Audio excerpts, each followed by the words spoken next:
رمضان کا مہینہ بخشش کا مہینہ ہے، اور ہم نے اپنا ایک ٹارگٹ بھی رکھا تھا کہ انشاءاللہ ہم اللہ سبحانہ وتعالیٰ سے کثرت کے ساتھ اس مہینے میں استغفار کریں گے اور پوری کوشش کریں گے کہ اللہ تعالیٰ ہمیں معاف کر دے۔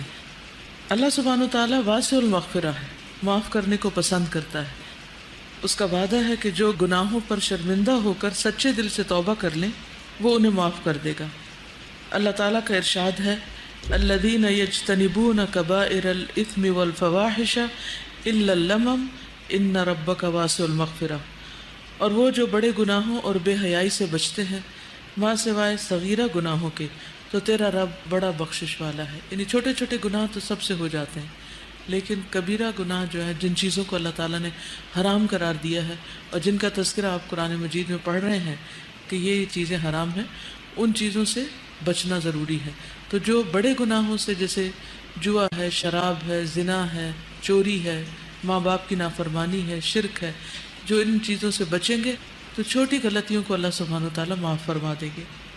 نبی صلی اللہ علیہ وسلم نے فرمایا، ایک رمضان دوسرے رمضان تک اپنے درمیان ہونے والے گناہوں کو مٹا دیتا ہے، یعنی پچھلے 11 مہینوں کے جو گناہ ہیں وہ اس مہینے میں صاف ہو سکتے ہیں، جبکہ کبیرہ گناہوں سے بچا جائے، جیسے جھوٹ، چغلی، غیبت، یہ بھی اسی میں آ جاتے ہیں۔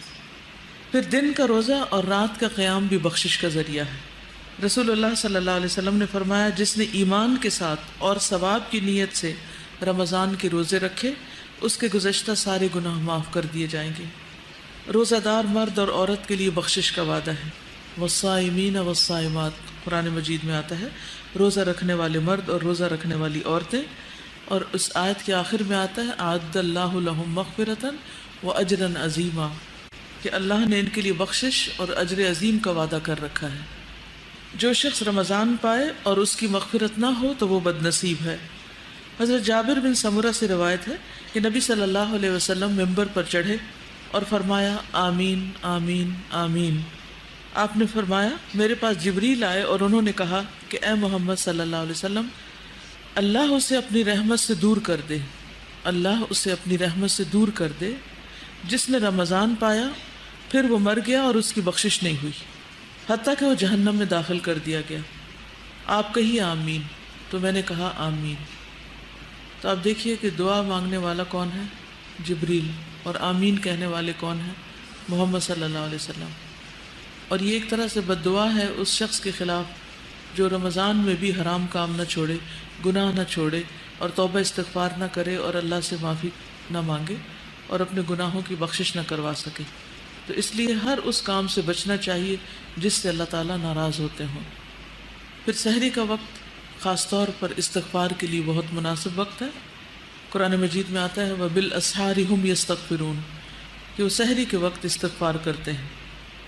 اللہ تعالیٰ ہر رات کو آدھی رات یا ایک تہائی رات کے آخری حصے میں آسمان دنیا پر نزول فرماتے ہیں اور ارشاد فرماتے ہیں کہ کون ہے جو مجھ سے دعا مانگے تو میں اس کی دعا قبول کروں، کوئی ہے جو مجھ سے سوال کرے تو میں اسے عطا کروں، کون ہے جو مجھ سے استغفار طلب کرے اور میں اسے بخش دوں، یہاں تک کہ طلوع فجر ہو جاتی، یعنی فجر کی اذان ہو جاتی۔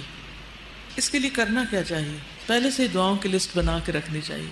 اگر آپ نے اپنا گول سیٹ نہیں کیا ہوا کہ کون سی دعا مانگنی ہے، تو اس وقت پھر ٹائم اتنا تھوڑا ہوتا ہے، اور ویسے بھی آپ ہاف سلیپی بھی ہوتے ہیں، تو بہت ایکٹیو نہیں ہوتا مائنڈ کہ سوچ کے اس وقت دعائیں مانگی جائیں۔